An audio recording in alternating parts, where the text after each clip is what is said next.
Chào mừng các bác đã quay trở lại kênh YouTube của cửa hàng âm thanh A Luân. Thưa toàn thể các bác thân mến, rất vui được gặp lại các bác trong clip buổi tối muộn hôm nay, thứ năm ngày 19 tháng 9 năm 2019. Trong clip này, em trân trọng giới thiệu và quảng bá tới toàn thể các bác về dòng sản phẩm những đôi loa bãi xịn đến từ thương hiệu của Đức. Tên sản phẩm là B3, mã sản phẩm là Milalo Ultraman đã chính thức về cửa hàng trong ngày hôm nay. Và điều đặc biệt trong clip này em muốn nhấn mạnh, thứ nhất đó là giá sản phẩm được em giảm thật sâu nhằm tri ân cũng như là thay cho những lời cảm ơn của em dành cho tất cả các bác khách hàng. Thứ hai em muốn nói đó là sản phẩm về nó rất mới và rất đẹp. Nếu mà so với dòng sản phẩm hàng bãi thì lô này em cảm giác rất đẹp, tầm khoảng 80%.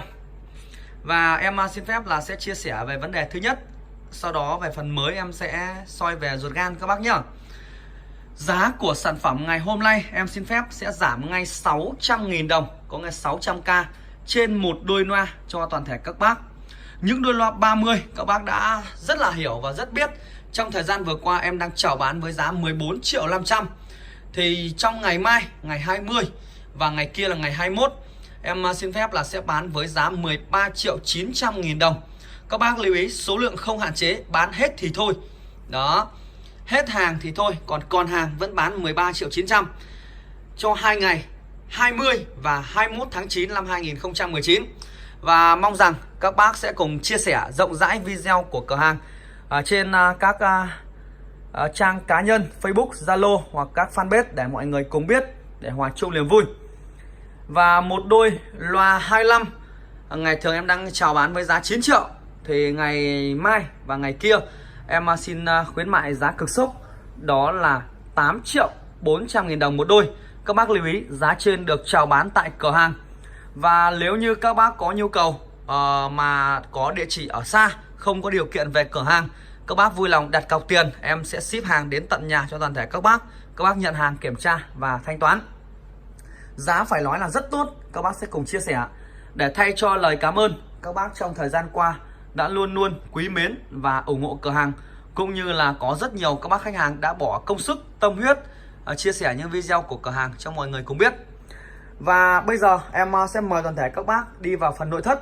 Phần đầu tiên đó phần giá, các bác đã thấy không, rất là sốc. Dòng loa bass 30 thùng gỗ sơn sần bóng màu đen, sử dụng một bass 30 từ 17 họng 76, sử dụng tép từ 15 họng 4.4, dòng bass tép Swistering, giá 13.900.000, áp dụng siêu khuyến mãi cho 2 ngày 20 và 21 tháng 9. Và ngày 22 tháng 9 em lại bán về giá bình thường nếu như em không bán hết hàng, các bác lưu ý. Và những đôi 25 đây ạ, Milalo, giá 8.4 triệu áp dụng cho 2 ngày, các bác lưu ý nhá. Em nhấn mạnh rất kỹ rồi, ngày 22 em bán trở lại giá bình thường. Đó. Và nếu như các bác không xem được clip này, hoặc là 1 tháng, 2 tháng nữa, 1 năm, 2 năm nữa các bác xem mà cảm thấy tiếc thì các bác cũng đừng giận em nhá. Và các bác hãy ấn vào nút đăng ký để ủng hộ kênh, cũng như ấn vào nút chuông để tiện theo dõi những video mới nhất của cửa hàng. Trân trọng cảm ơn các rất nhiều. Và đây chính là kênh của cửa hàng âm thanh A Luân, kênh thứ hai các bác nhá. Các bác sẽ cùng xoay về nội thất. Thứ nhất em mời toàn thể các bác xem về chiếc loa Milalo Ultraman bass 30, sử dụng bass từ 17, bass Swistering, dòng bass con chim. Dòng này hát hay, nếu như tiếng ca thì nó rất là sáng các bác lưu ý nhá. Dòng tép Swistering, dòng tép con chim. Những đôi loa này anh em có thể chơi những cái dòng nhạc lon top cực mạnh, những bản nhạc sống sôi động, cũng như là những bản nhạc remix.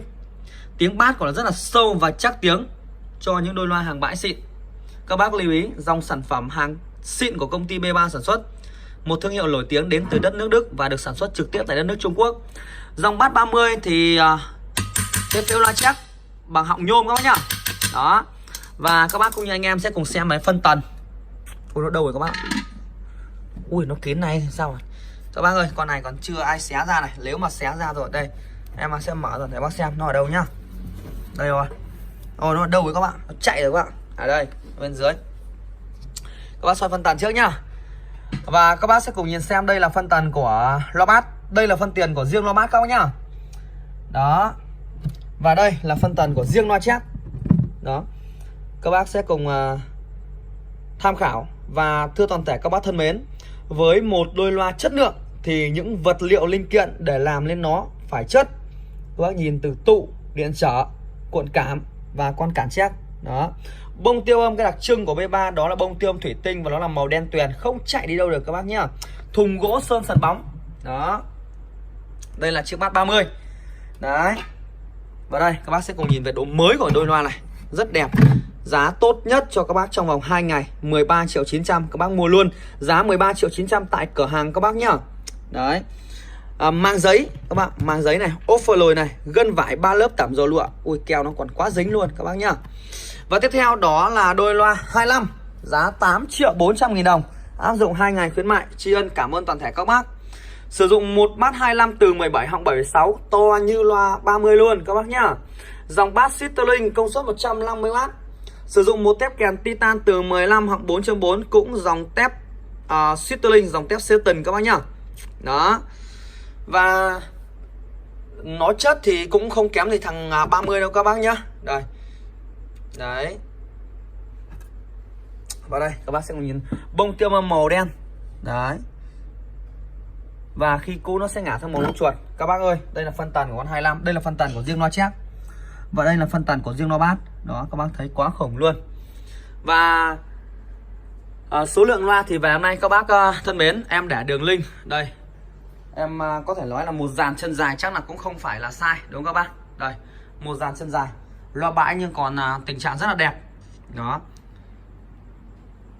25 đẹp, 30 đẹp, các bác lưu ý nhá. Và thưa toàn thể các bác thân mến, em đã giới thiệu rất là chi tiết về dòng sản phẩm những đôi loa bãi xịn, một thương hiệu nổi tiếng đến từ đất nước Đức. Tên sản phẩm là B3, mã sản phẩm là Milano Ultraman. Có 2 mã, đó là Bass 25 ở bên trên, Bass 30 ở bên dưới. Đôi Bass 30 chào bán với giá 13.900.000, áp dụng chương trình khuyến mại. Đôi loa 25 bán giá 8.400.000, áp dụng chương trình khuyến mại cho 2 ngày 20 và 21. Về nội thất thì rất đẹp, bao zin nguyên bản hoàn toàn cho toàn thể các bác. Những đôi loa xứng tầm cho các bác nghe những bản non top cực mạnh, những bản nhạc sống sôi động. Và các bác hát karaoke thì dòng Sterling, đây là gọi là dòng con chim, các bác lưu ý ạ. Dòng bass tép con chim thì người ta vẫn nói là hot hay như chim, các bác lưu ý nhá, rất là tuyệt vời. Và giá thì em bao tốt rồi, nhưng ngày bình thường thì các bác đã theo dõi nhiều năm nay em bán đôi loa này với 14.500.000. Còn áp dụng 2 ngày để toàn thể các bác có thể mua được giá tốt. Các bác hãy chia sẻ cho em nhá, chia sẻ thật rộng rãi để mọi người sẽ cùng mua được sản phẩm giá tốt, hàng tốt. Ngoài ra em muốn chia sẻ, ngoài dòng sản phẩm B3 Milano Ultraman này ra, em bán tất cả những đôi loa trong vòng 2 ngày đều giảm giá 600, ít nhất là 400.000 trên một đôi. Những đôi loa Multi TV Bass 30 hàng mới tinh nguyên xốp em đang chào bán với giá 7.900.000 đồng, giá khuyến mại. Ngày bình thường em đang bán 8,5 triệu. Đấy, những đôi loa BMB, đấy, hàng bãi xịn đến từ thương hiệu của Nhật Bản. Ngày bình thường em bán 5,8 triệu, ngày mai ngày kia em bán giá 5.400.000 đồng. Đấy, hàng đẹp zin. Những đôi loa BK giá 4 triệu đồng, mã 880. Đấy, những đôi loa B3 bãi Bass 25S 210 các bạn, nhà em chuyên B3. JBL thì sao các bạn? 515X, những đôi loa cho anh em nghe lon top đây. Tiếng bao phê, đánh căng. Đó, BB 900C. Có nghĩa là tất cả những dòng loa ở nhà em, các bác thích dòng loa nào em bao giá tốt trong 2 ngày. Để cảm ơn toàn thể các bác. Và cuối cùng em xin phép là sẽ dừng lại clip và hẹn gặp lại các bác vào một video buổi sáng ngày mai. Trân trọng cảm ơn các bác rất nhiều. Xin chào và hẹn gặp lại.